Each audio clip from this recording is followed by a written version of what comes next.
त्वमहं न जाने। महदिदम् अस्माकं सौभाग्यं यदत्र अस्माकं कामेश्वर सिंह दरभंगा संस्कृत विश्वविद्यालयस्य साहित्य विभागस्य विभागाध्यक्षचराः तत्र सम्माननीयाः प्रोफेसर मीना कुमारी महाभागाः अत्र समागताः सन्ति। तेषाम् अत्र अद्य काव्यलक्षणविचारः इति विषयमधिकृत्य व्याख्यानं भविष्यति। तत्र यावन्तः शोधार्थिनः अत्र समुपागताः सन्ति तेषां कृते ताः महाभागाः मार्गदर्शनं विधास्यन्ति। अतः अहम् इदानीं आचार्याः मीना शास्त्री महाभागाः प्रार्थ्यन्ते यत्ताः स्वीयां कक्षाम् आरब्धुं पारयन्ति। आचार्याः मीना शास्त्री महाभागाः।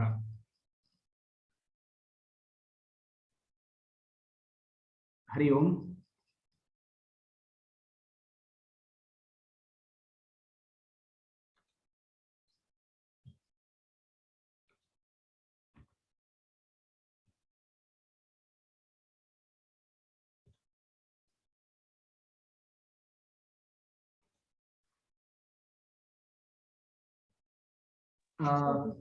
ध्वनिः गच्छति महोदय। इदानीं ध्वनिः आयाति। आम्, कक्षां स्वागतं सर्वेषाम् अस्यां कक्षायां अन्तेभाषिणां शास्त्रीजी महाभागानां च अद्य विषयः निर्धारितः वर्तते काव्यलक्षणविचारः। काव्यस्य पञ्चचत्वारिंशत् लक्षणानि मम पार्श्वे संकलितानि सन्ति। आज का विषय निर्धारित किया गया है काव्य लक्षण विचार। 45 काव्य लक्षण मेरे पास संकलित हैं, जिनका विभाजन 3 भागों में किया गया है। इसमें 33 काव्य लक्षण जो हैं वे कहते हैं कि शब्दार्थ समुदाय काव्य है। 12 काव्य लक्षण ऐसे हैं जो कहते हैं। मैम, वीडियो आपका बंद है, इसको खोल देंगे क्योंकि रिकॉर्डिंग हो रही है। अच्छा, रिकॉर्डिंग हो रही है। अच्छा, हम थोड़ा मुट्ठी ढक लेते हैं। मुनि भीड़ लक्षण जो तो असल में हम अच्छा हम बाल ढक लेते हैं। हाँ, अच्छा की है वीडियो बना। जी जी, आपका ये थोड़ा स्क्रीन टेढ़ा है, इसको सीधा कर देंगे।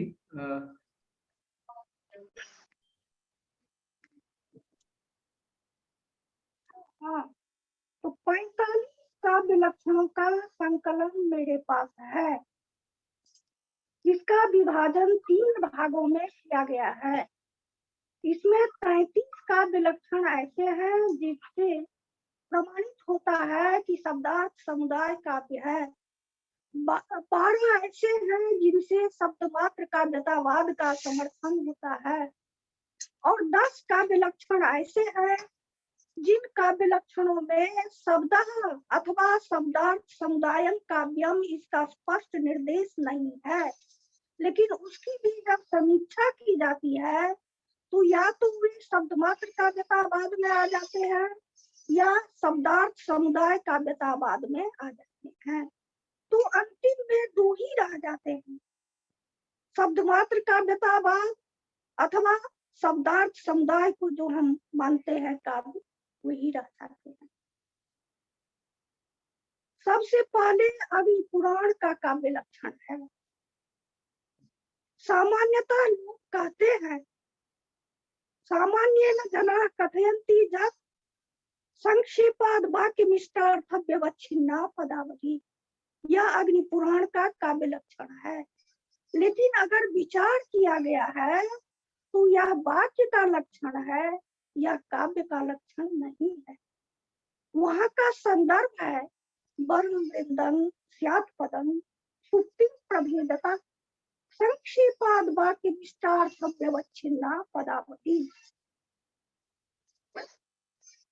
तो ये वाक्य का लक्षण है अकाव्य स्फुटत अलंकार, गुणवत और दोष वर्जित, यह काव्य का लक्षण है। स्फुटत में सत्रिय प्रत्यय जो है, इससे यह स्पष्ट होता है कि अलंकारों की संख्या में उत्तरोत्तर विकास हुआ है। सबसे पहले नाट्य शास्त्र में 4 ही अलंकार माने गए हैं। एक शब्दालंकार, जमक, उपमा, रूपक और दीपक, 3 अर्थालंकार। अगुण हो और दोष नहीं, तो यह काव्य का लक्षण है। अगर आप लोग 45 काव्य लक्षणों को नोट करना चाहें तो हम सिर्फ आचार्य का नाम कह सकते हैं, क्योंकि सबों का लक्षण अगर हम आपको लिखाने लगेंगे तो उसी में कितने समय लग जाएंगे। 1 मिनट।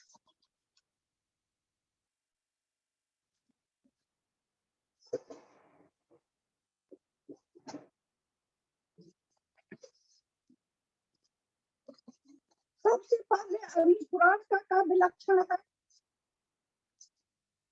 शास्त्री जी, जी जी बताइए। अच्छा, तो काव्य का लक्षण ही दिखा दें कि खाली उसके संबंध में कि इसमें आप व्याख्यान कर दीजिए, ये सब रिकॉर्डिंग हो जाएगी, वो बाद में भी सुन पाएंगे। जोर से आवाज ध्वनि न आया थी, उच्च मैं ये कह रहा हूँ कि आप व्याख्यान कर देंगे, ये रिकॉर्डिंग हो जाएगी, वो बाद में भी सुन पाएंगे। अच्छा ठीक ठीक। छात्रों, सबसे पहले अग्नि पुराण का काव्य लक्षण है। इसके लेखक है वेदव्यास। अग्नि पुराण के सब रचयिता है वेदव्यास और इसका 5वीं शताब्दी पूर्व समय वर्ण वृंदावन स्यात् पदम सुप्तिम प्रभेदता संक्षेपाद वाक्य विस्तार व्यवच्छिन्ना पदावली काव्यम स्फुटत अलंकार गुणवत्ता। इसमें गुण, अलंकार और दोषा भाव का निवेश किया गया है और इससे प्रमाणित होता है कि ये शब्द मात्र को काव्य मानते हैं। काव्यादर्श के लेखक हैं दंडी। दंडी का समय है 6वीं शताब्दी और ये भी वही काव्य लक्षण कहते हैं शरीरम तावदिष्टार्थम व्यवच्छिन्ना पदावली। इससे शब्द काव्यम इत्यायाति। दंडिनः काव्य लक्षण है ना शब्द काव्यम इत्यायाति। दंडी का जो काव्य लक्षण है उसे शब्द मात्र को काव्य माना गया है दंडी के काव्य लक्षण में। एक ग्रंथ है बौद्धालंकार शास्त्र, जिसके लेखक है शिला मेघे और सुभाषालंकार शरीरम तावदिष्टार्थम व्यवच्छिन्ना पदावली। इसमें भी वही लक्षण दिया गया है जो दंडी के काव्यादर्श में है और इससे भी वही सिद्ध होता है कि शब्द काव्य। अब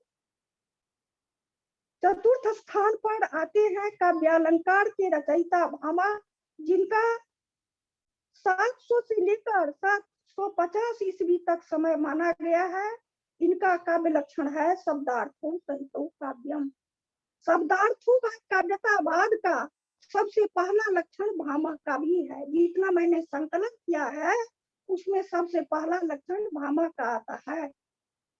इसमें शब्दार्थो काव्यम कहा गया है और साथ ही शब्दार्थो काव्यतावाद का समर्थक सबसे पहला लक्षण भामा का होता है और शब्द मात्र काव्यतावाद का समर्थक सबसे पहला काव्य लक्षण अग्नि पुराण का। एक काव्यालंकार रुद्रट का है जो 800 से लेकर 750 ईस्वी उसका समय माना गया है। ननु शब्दार्थो काव्यम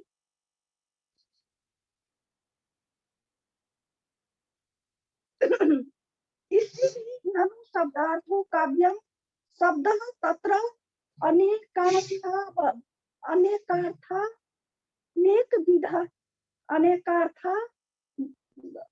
शब्द तत्र अनेकार्था और अनेक विधा वर्णानां समुदाय सच भिन्न पंचधा भवति। इसी भी शब्दार्थ समुदाय काव्य है या सिद्ध होता है। राजशिखर है 9वीं शताब्दी इनका समय है। इनके ग्रंथ का नाम है काव्य मीमांसा। इससे भी सिद्ध होता है शब्दार्थों काव्यम शब्दार्थों ते शरीरम, उसमें कहा गया है। भट्ट नायक का हृदय दर्पण है, जिसका समय है 9वीं शताब्दी। शब्द प्राधान्यमाश्रित्य तत्र शास्त्रं पृथक विदु अर्थ तत्वेन युक्ते तु वजन्त्याख्यान में तयोर गुणत्वे व्यापार प्राधान्य काव्य। अब 8वां लक्षण है। 8वां लक्षण रत्नाकर का है, जिनका समय है 9वीं शताब्दी। अदोख काव्य स्फुटालंकार संगीत, इसमें दोषा भाव गुण स्फुटालंकार ये सब निवेशित किए गए हैं और शब्दार्थों काव्यम इत्यायाति। 9वां काव्य लक्षण है काव्यालंकार सूत्र वामन का, इनका समय है 950 ईस्वी। काव्य शब्दों गुणालंकार संस्कृतयोर शब्दार्थयोर वर्तते, गुणः अलंकारश्च निवेशितो और शब्दार्थों काव्यम। ध्वन्यालोक आनंदवर्धन 9वीं शताब्दी का उत्तरार्ध इनका समय माना गया है। शब्दार्थ शरीरं तावत काव्यम, शब्दार्थ हो आया आनंदवर्धन का।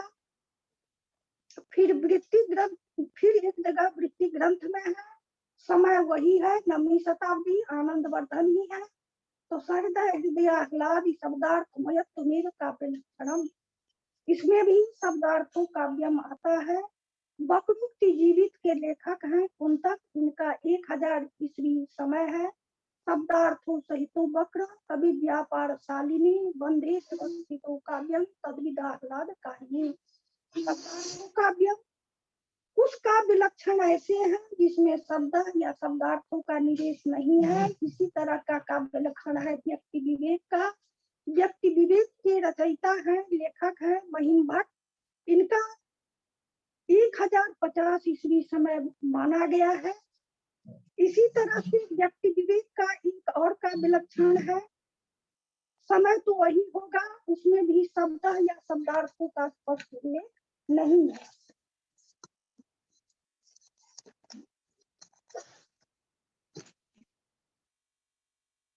पंद्रहवा नंबर है भट्टतोत। भट्टतोत का समय है 10वीं शताब्दी का उत्तरार्ध। ये भी शब्दार्थ समुदाय को काव्य मानते हैं। उसके बाद कवि कंठाभरण के लेखक हैं क्षेमेंद्र, इनका 288 से 1172 का समय माना गया है। इसमें सिर्फ केवल अलंकार का निवेश किया गया है और शब्दार्थों को काव्य स्वीकार किया गया। औचित्य विचार चर्चा, औचित्य विचार चर्चा के लेखक है क्षेमेंद्र, इनका 1088 ईस्वी से 1172 ईस्वी का समय निर्धारित किया गया है और शब्दार्थों काव्यम कराना है। काव्यानुशासन, काव्यानुशासन के लेखक है हेमचंद, इनका 1172 ईस्वी से 1188 ईस्वी समय निर्धारित है। इसमें इनके काव्य लक्षण में गुणालंकार दोषाभाव का निवेश किया गया है और शब्दार्थों को ये काव्य मानते हैं। सरस्वती कंठाभरण ऐसा है उसका लक्षण जिसमें शब्द या शब्दार्थों का निवेश नहीं है। इसके लेखक हैं भूत, इनका समय है 11वीं शताब्दी का उत्तरार्ध। इनके काव्य लक्षण में दोषाभाव गुण अलंकार और रस का निवेश किया गया है। जिन काव्य लक्षणों में शब्द या शब्दार्थों का निवेश नहीं है, उनकी भी जब बाद में समीक्षा की जाती है तो या तो वे शब्द काव्यम में आ जाते हैं या शब्दार्थों काव्यम में आ जाते हैं। इस बात की चर्चा मैंने पहले भी की थी और जब इसकी फिर समीक्षा की जाएगी उसके लिए समय अधिक चाहिए समीक्षा के लिए, क्योंकि 45 काव्य लक्षण है जिसमें कुछ मूलक ग्रंथ के भी है और कुछ टीका ग्रंथ से भी लिए गए हैं। तो इतने कम समय में सबों की समीक्षा संभव नहीं है। इसलिए कहीं कहीं मैं सामान्य रूप से सिर्फ लेखक का नाम और किसको काव्य मानते हैं इतना कह रही हूँ। सबका लक्षण पढ़ने में भी बहुत समय लग जाएगा। काव्य प्रकाश, काव्य प्रकाश की वृत्ति ग्रंथ में है। मम्मट का समय 12वीं शताब्दी है, कहीं कहीं कुछ आगे पीछे थोड़ा अंतर भी रहता है क्योंकि उस समय में वे लोग अपना समय नहीं लिखते थे।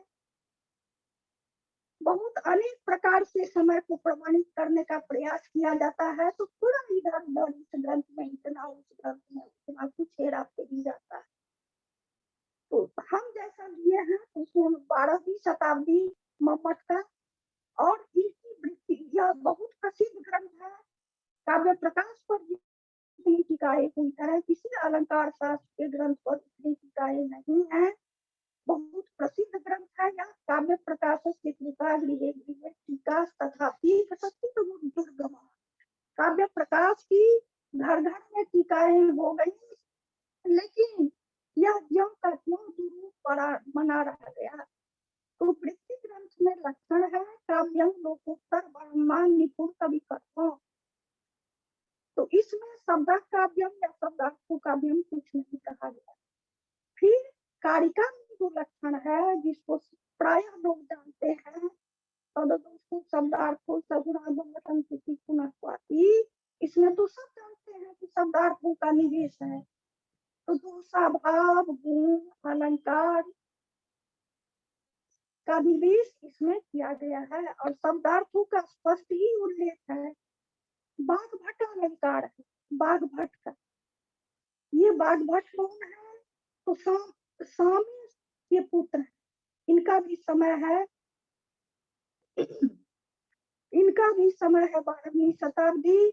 गुण अलंकार रस रीति और वृत्ति का काव्य लक्षण में निवेश करते हैं और शब्दार्थों को काव्य मानते हैं। चंद्रालोक बहुत प्रसिद्ध ग्रंथ है। ये इसके जयदेव हैं लेखक, और समय जो है 12वीं शताब्दी का उत्तरार्ध है। और इनके काव्य लक्षण में दोषा भाव रीति गुण अलंकार रस और वृत्ति का निवेश किया गया है, और शब्द को काव्य माना। बौद्धालंकार शास्त्र एक बार पहले भी इसकी चर्चा आई थी। बौद्धालंकार संरक्षित का 1232 से 1234 इनका समय है। इसमें केवल दूसरा भाव का निवेश किया गया है काव्य लक्षण में, और शब्दार्थों को काव्य माना गया है। शुद्धोदनी की कारिका इनका समय है। शुद्धोदनी का 12वीं शताब्दी का उत्तरार्ध। इसमें रसालंकार, रस और अलंकार इन दोनों का निवेश किया गया है, और ये शब्द मात्र को काव्य मानते हैं।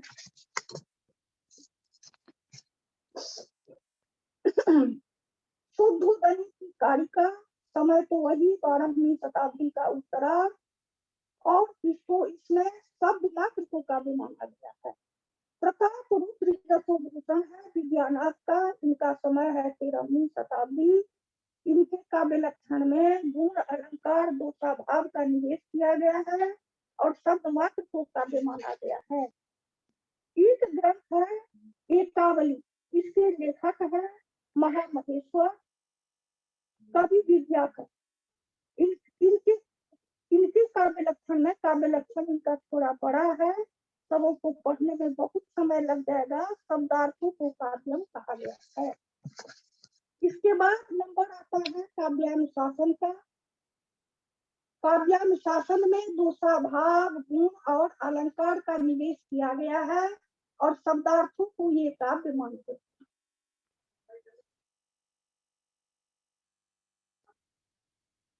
काव्य प्रकाश की एक दीपिका टीका है चंडीदास की।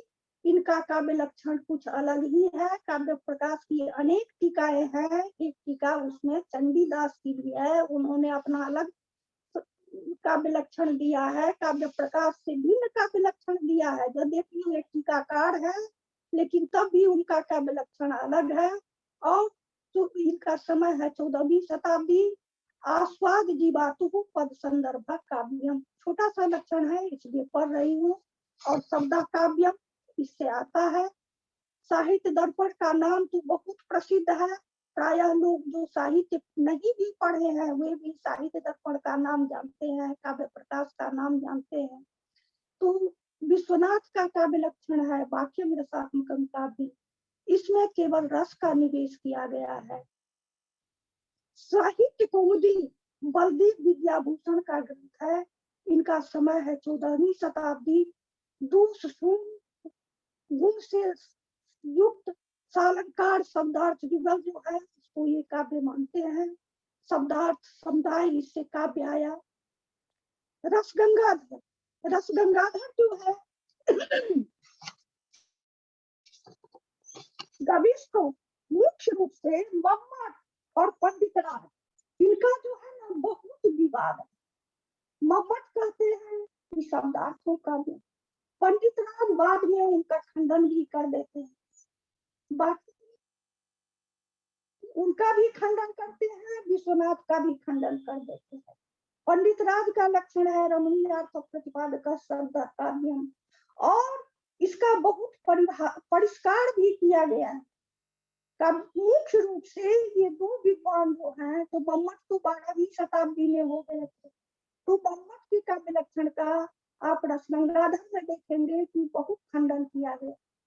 फिर कुछ जो प्रामाणिक टीकाकार है वे पंडित राज का भी खंडन कर देते हैं, मम्मट का जो खंडन करते हैं उसका मंडन कर देते हैं, उसका समर्थन कर देते हैं। मुख्य रूप से ये दो विद्वानों का जो है बहुत इसमें विवाद है कि शब्दार्थ समुदाय को काव्य माने अथवा शब्द मात्र को काव्य माने।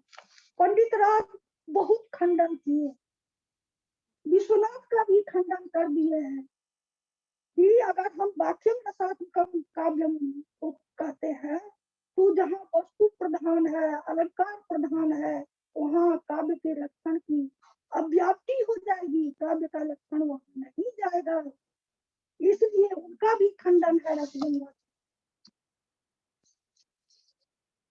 तो अभी तक हम कहाँ तक पहुंचे हैं? अभी तक हम पहुंचे हैं 27 काव्य लक्षण पर। अब इसके बाद एकावली है, इसके बाद का ज्ञान अच्छा नहीं, एक मिनट नहीं, 31 साहित्य दर्पण का 31वां नंबर है।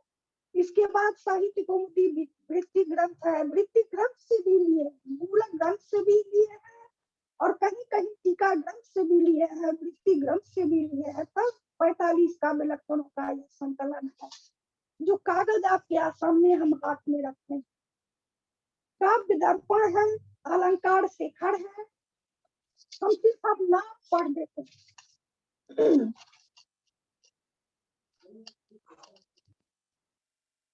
अलंकार शेखर केशव मिश्र का, इनका समय है 16वीं शताब्दी का उत्तरार्ध, ये शब्द मात्र को काव्य मानते हैं। अलंकार शेखर रस प्रकाश काव्य प्रकाश की टीका है। अब देखिए टीका ग्रंथ में भी है काव्य का लक्षण, लेकिन ये शब्दार्थों को काव्य मानते हैं।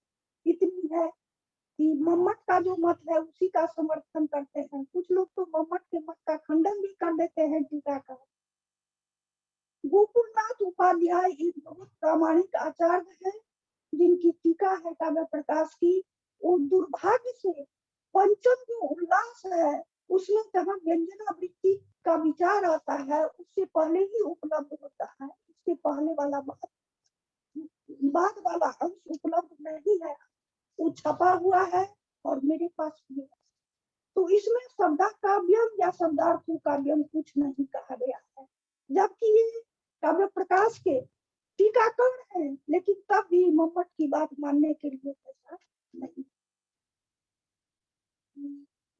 इतना ही नहीं कि गोकुलनाथोपाध्याय ने अपनी विवरण टीका में, इनकी टीका का नाम है विवरण, गोकुलनाथी विवरण, ये प्राचीन का जो काव्य लक्षण है उसका भी उल्लेख कर दिया, उससे सब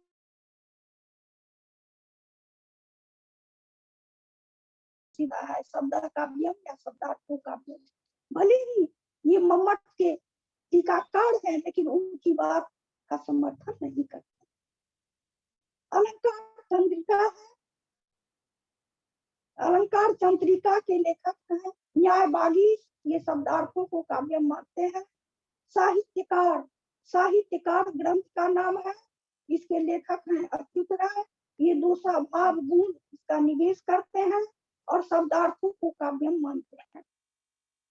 अब साहित्य कौमुदी की बलदेव विद्याभूषण की जो साहित्य कौमुदी है उसकी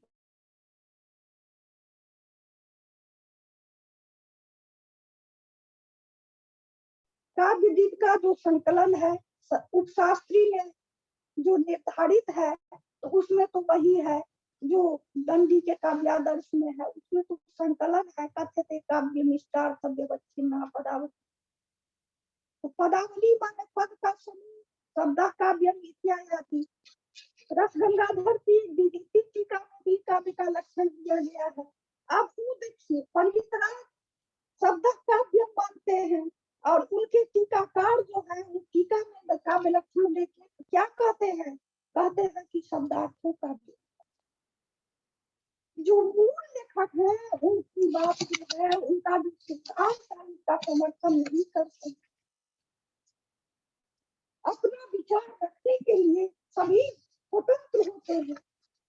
तो इस तरह से कुल 45 का विलक्षण हो गए, जिसमें 33 का विलक्षण है शब्दार्थों है काव्यतावाद के समर्थक, और 12 का विलक्षण जो होंगे ये हो जाएंगे शब्दमात्र काव्यतावाद के समर्थक, और 10 जो काव्य लक्षण होंगे वो 10 जो होंगे उसमें स्पष्ट कोई निर्देश नहीं रहेगा कि शब्द काव्य या शब्दार्थों काव्य। इस तरह के 10 काव्य लक्षण हैं, इसमें हम कागज लगा के रखते थे, कहीं कागज निकल गया हम तुरंत उसको निकाल के आपको सुना देते हैं। वो 10 काव्य लक्षण कौन है?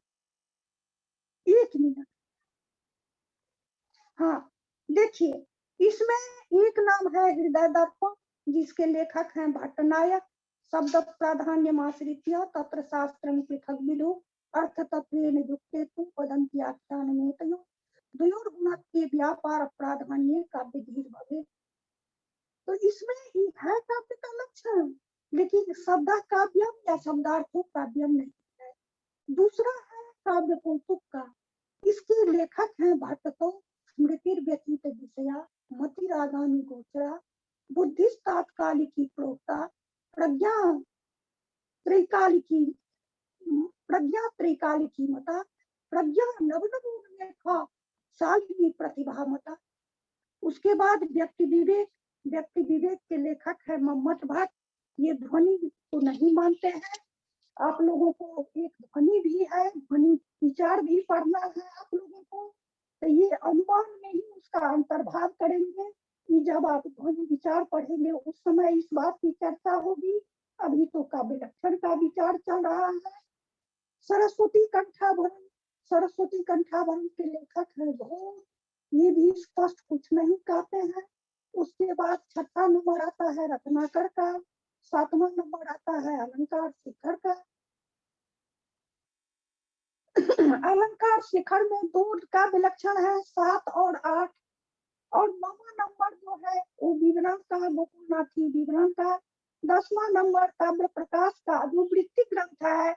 काव्य प्रकाश का नाम तो प्रायः लोग जानते हैं। उसमें वृत्ति ग्रंथ में जो लक्षण है काव्यम लोकोत्तर वर्णनानि पूर्ण कवि कर्म, इसमें शब्द काव्यम या शब्दार्थों व काव्यम नहीं कहा।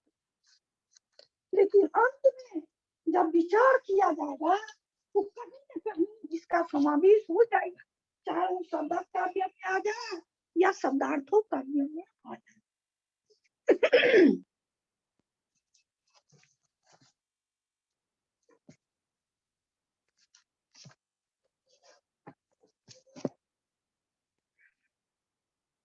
अब अपना अपना विचार है। कुछ लोग कहते हैं कि शब्द मात्र का शब्दार्थ समुदाय का नहीं है। कुछ लोग कहते हैं कि शब्दार्थ समुदाय जो है वह काव्य है। पंडित राज बहुत तरह की युक्तियां इसमें देते हैं कि अगर हम शब्दार्थ समुदाय को काव्य मानते हैं तब तो ऐसा भी होगा कि काव्यत्व जो है उसको हम व्यासज वृत्ति माने कि अव्यासज वृत्ति माने एक में रहने वाला माने कि प्रत्येक पर्याप्त माने। ये सब अनेक तरह की युक्तियां देते हैं। खंडन मंडन की परंपरा जो है वो तो चलती रहती है, इसी से तो शास्त्र का विस्तार होता है, अन्य चीजों का विस्तार होता है, लेकिन सत शब्द से विस्तार है, इसी से तो शास्त्र बढ़ता है। अगर सब लोग एक ही बात को मानते चले तो फिर बढ़ेगा कैसे? सब लोग अगर एक ही बात कहते रहे तो फिर कैसे होगा? इसलिए खंडन मंडन करने के लिए सब स्वतंत्र है।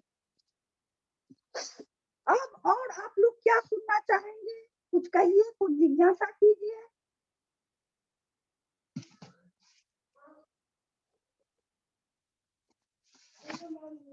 शास्त्री जी कते बजले? जी हाँ, ध्वनि गच्छति। सम्यक गच्छति। सम्यक गच्छति। पृच्छामि गवेषकं यत् अन्या का सुश्रूषा वर्तते श्रोतुमिच्छा। तर्हि इयं कक्षा मन्ये समाप्ता अस्ति। यदि अच्छा। शोधार्थीनां जिज्ञासाः सन्ति, कुछ अच्छा, पूछना चाहता है तो पूछ सकते हैं। अच्छा, कक्षाया समयः समाप्तः। यदि आप और भी बोलना चाहते हैं तो बोल सकते हैं, अभी टाइम है। तो उन लोगों की कोई जिज्ञासा हो? हाँ, यदि कोई जिज्ञासा भी रखना चाहते हैं और तो क्या रख सकते सुनना हैं। चाहते हैं? मम्मट के का? बिल्कुल। हाँ, तो समय है तो अभी आप नहीं कीजिए, हमको चाय दी, हम थोड़ा पी लेते हैं।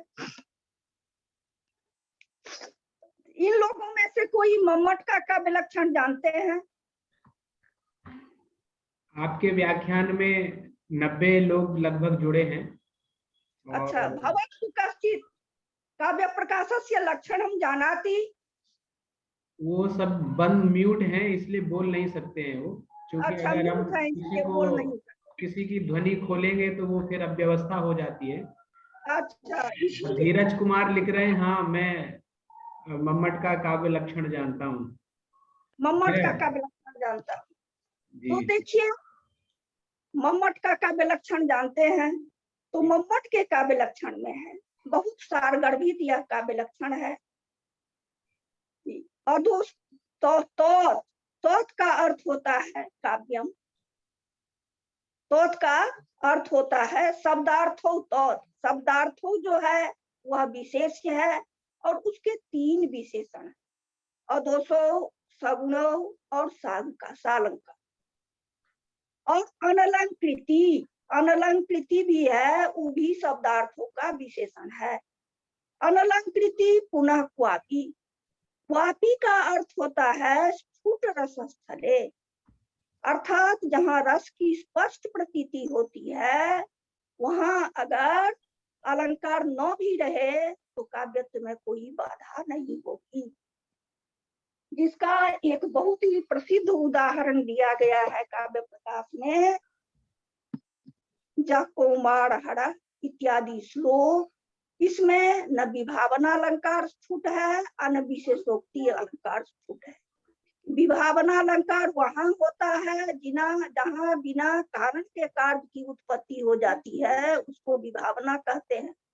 और जहाँ कारण के रहने के बावजूद भी कार्य की उत्पत्ति नहीं होती है, उसको विशेषोक्ति कहते हैं। तो जहाँ कार्याभावत्वेन कार्याभाव का कथन रहेगा तो विशेषोक्ति अलंकार स्पष्ट होगा, और जहाँ पर कारणाभावत्वेन कारणाभाव का उपादान रहेगा वहां पर विभावना अलंकार स्पष्ट होगा। लेकिन यह जो अलंकार है, यह जो श्लोक है, इसमें कारणाभावत्वेन कारणाभाव का कथन नहीं है अथवा कार्याभावत्वेन कार्याभाव का कथन नहीं है, तो न विभावना अलंकार यहाँ स्फुट है न विशेष अथवा न विशेषोक्ति अलंकार यहाँ स्फुट है। लेकिन यहाँ रस की स्पष्ट प्रतीति होती है। अमित कुमार तिवारी कुछ पूछना चाह रहे हैं। हाँ,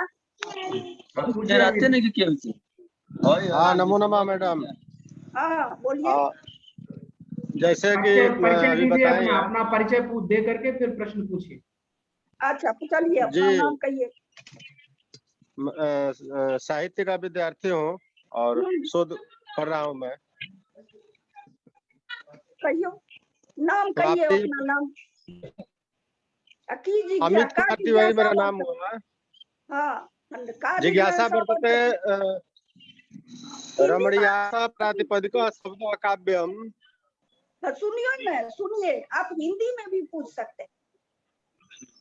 हाँ, जैसे रमणीयार्थ प्रतिपादिक शब्द काव्यम पंडित राज जगन्नाथ के अनुसार है।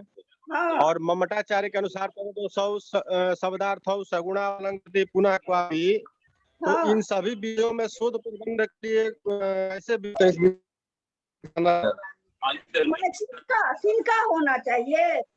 हाँ, जैसे सभी के अर्थ का जैसे समीक्षा हम करेंगे सबको लेकर के, अगर हम कोई विषय बनाना चाहें, कोई विषय लेना चाहें शोध में, तो किस तरह से ले सकते हैं। जैसे मम्मट जी का काव्य लक्षण है और जगन्नाथ जी का काव्य लक्षण है, या फिर राजशेखर का काव्य लक्षण है, भामह का काव्य लक्षण है, सबको एक जगह दिखा करके हम कैसे शोध कर सकते हैं।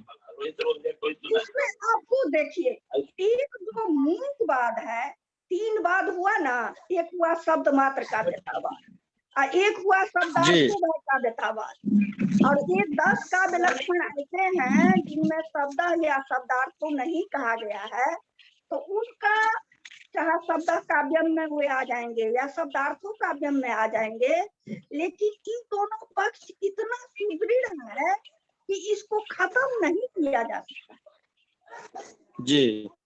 बहुत भले ही उसका माने पंडित राज का भी खंडन टीकाकार कर देते हैं, मम्मट का भी समर्थन कर देते हैं, लेकिन ये दोनों स्तंभ इतना सुदृढ़ है कि हम दोनों स्तंभ को एक नहीं बना सकते हैं। इन दोनों को मानना पड़ेगा। दोनों को मानकर ही, मतलब अगर हम करना चाहें इस विषय में, दोनों को मानकर ही देखिए, अभी तो इतना एक बहुत समय है, कितना पढ़ेंगे, कहिए 45 गो का विलक्षण है उसमें। अब पंडित मम्मट के टीकाकार जो हैं वो भी नहीं मानते हैं उनकी बात। जो मम्मट काव्य प्रकाश के टीकाकार है, जैसे चंडीदास हैं, गोकुलनाथी विवरण है, गोकुलनाथ उपाध्याय है, वे भी उनकी बात नहीं मानते हैं। और अलंकार का मूलक अलंकार शास्त्र का मूलक स्रोत जो है, आप सुन रहे हैं, अलंकार का मूलक स्रोत जो है अग्नि पुराण है। अग्नि पुराण के लेखक कौन है? पुराण के लेखक कौन है? वेदव्यास। उसमें भी देखिए, उसमें शब्द काव्यम भी आता है। कौन है? अग्निपुराण का जो लक्षण है उसमें शब्द काव्यम भी आता है और शब्दार्थों काव्यम भी आता है। आप सुन रहे हैं? हमारी आवाज जा रही है? जी जी, हम बहुत ध्यान से सुन रहे हैं। तो ध्यान से सुनिए, उसमें शब्द काव्यम भी आ रहा है और शब्दार्थों काव्यम भी आ रहा है। एक ही काव्य लक्षण में अग्नि पुराण का जो काव्य लक्षण है उसमें दोनों आ रहा है। देहली दीपन न्याय से काव्यम का दोनों जगह अन्वय हो रहा है, शब्द काव्यम में भी और शब्दार्थों काव्यम में भी। देहली दीपन न्याय क्या होता है बाबू? नेक्स्ट कोई है पूछ रहे हैं, राखी कुमारी भी पूछना चाह रही हैं। राखी कुमारी पूछिए, क्या पूछना है? आपको मैंने अनम्यूट किया है। हाँ आचार्य। हाँ कहिए, आप अपना नाम कहिए और हिंदी में बढ़िया से प्रश्न रखिए, तब मैं उसको समझा सकूंगी। मेरा नाम हुआ राखी कुमारी, विषय साहित्य। हाँ ये सब तो हुआ, आपकी जिज्ञासा का है। जिज्ञासा वर्तते का नाम प्रतिभा। देखिए, आप गौर से नहीं सुनी है, आप गौर से नहीं सुनी है। मैंने पढ़ा था एक काव्य लक्षण में, व्यतीत विषयक जो ज्ञान होता है, अभी मैंने पढ़ा था, आप गौर से नहीं सुनी थी, आप अन्यमनस्क थी। विषयक जो ज्ञान होता है उसको स्मृति कहते हैं, और आगामी विषयक जो ज्ञान होता है, मतिरागामी गोचरा, आगामी जो ज्ञान है उसको क्या कहते हैं? अब बुद्धि तात्कालिक की प्रोक्ता, तात्कालिक जो ज्ञान होता है उसको बुद्धि कहते हैं, और भूत भविष्य और वर्तमान तीनों का जो ज्ञान होता है उसको क्या कहते हैं? प्रज्ञा त्रैकालिकी मता, और जिसमें नई नई बातों का स्फुरण होता है उसको प्रतिभा कहते हैं। देखिए, आप गौर से नहीं तो आपको इस तरह की जिज्ञासा नहीं करनी पड़ती। गवेषक जो है उनकी जिज्ञासा सही है कि हम किसको माने, हम क्या माने, किस निष्कर्ष पर पहुंचे। लेकिन आप अगर ध्यान से सुनती तो प्रतिभा क्या चीज है ये आपको पूछना नहीं पड़ता। और गवेषक आपका नाम क्या है? धीरज को पूछना चाह रहे हैं क्या? धीरज कुमार चौधरी। देखिए, और हेलो। पुराण के काव्य धीरज लक्षण में है, शब्द काव्यम भी आता है और शब्दार्थों काव्यम भी आता है। वो देहली दीपन न्याय से काव्यम का इधर भी अन्वय है और उधर भी अन्वय है। ठीक है, बात करा दिल बताओ सवेरे यो सब हो गइल बने नवतम लेख कालिनी बुद्धि प्रतिभा।